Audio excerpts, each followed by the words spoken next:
आपल्यासोबत भारतीय जनता पार्टीचे आमदार हेमंत रासगे सर, काय सांगाल? गणेश उत्सवाला आता राजमान्यता दिली आहे. राज्य जो सण आहे तो उत्सव साजरा करण्यात येणार आहे, एकूणच त्याविषयी काय सांगाल? आज गेली 30-35 वर्ष गणेशोत्सवाचा कार्यकर्ता म्हणून काम करत असताना येणाऱ्या 45 दिवसांनी येणारा 133वा गणेशोत्सव, त्या उत्सवाला असणारे निर्बंध हे मुक्त झाले पाहिजेत. हा उत्सव संपूर्ण देशात विदेशात जवळजवळ 175 देशात आता साजरा होतो. पुण्यातील उत्सव असेल, मुंबईचा असेल, त्याच्याला लाखो पर्यटक संपूर्ण देशाविदेशातून येतात. अतिशय धार्मिक आनंदाचा हा उत्सव होत असतो.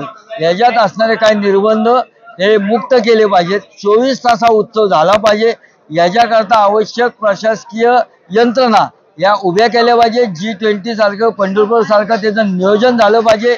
त्या सर्व ज्या आवश्यक असणाऱ्या तरतुदी आहेत त्या उपलब्ध केल्या पाहिजे. त्याच्याकरता लागणारा निधी हा 100 कोटी रुपयाचा निधी पुण्याच्या सार्वजनिक गणेशोत्सवाकरता मिळाला पाहिजे, अशी मागणी मी आज औचित्याच्या मुद्द्याद्वारे केली होती. त्याला सांस्कृतिक मंत्री आशिषजी शेलार यांनी महाराष्ट्राचा गणेशोत्सव हा राज्य उत्सव म्हणून सरकारची मान्यता घोषित केली. निर्बंधमुक्त उत्सव करण्याची मागणी त्यांनी घोषित केली आणि याला आवश्यक असणारा 100 कोटी काय त्यापेक्षा जास्त लागणारा निधी राज्य सरकार देईल, अशा पद्धतीची ग्वाही त्यांनी सभागृहात आज दिली.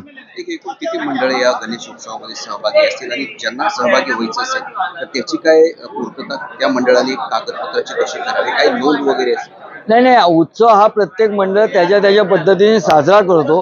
परंतु त्या शहरामध्ये ज्या व्यवस्था आवश्यक, म्हणजे खड्डेमुक्त रस्ते पाहिजे, पदचार रिकामे पाहिजेत, स्वच्छतागृह असली पाहिजे, स्ट्रीट लाईट चांगल्या असल्या पाहिजे, बऱ्यापैकी सजावट केली पाहिजे. ह्या ज्या व्यवस्था शासनाने सर्वसामान्य नागरिकांना द्यायच्या आहेत.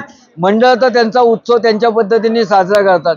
ह्या सगळ्या व्यवस्था शासनामार्फत उपलब्ध कराव्या, अशी मागणी मी गणेश मंडळाचा कार्यकर्ता आणि एक आमदार म्हणून, जो उत्सव लोकमान्य टिळकांनी चालू केला तो पुणे शहरात केला आणि माझ्या मतदारसंघात केला आणि मी सुद्धा गणेश मंडळाचा कार्यकर्ता आहे, म्हणून मी ह्या मागण्या आज सभागृहात प्रथमतः केल्या. हे होते भारतीय जनता पार्टीचे आमदार हेमंत रासगे. मी गुणवंत दांग, DRB न्यूज, मुंबई.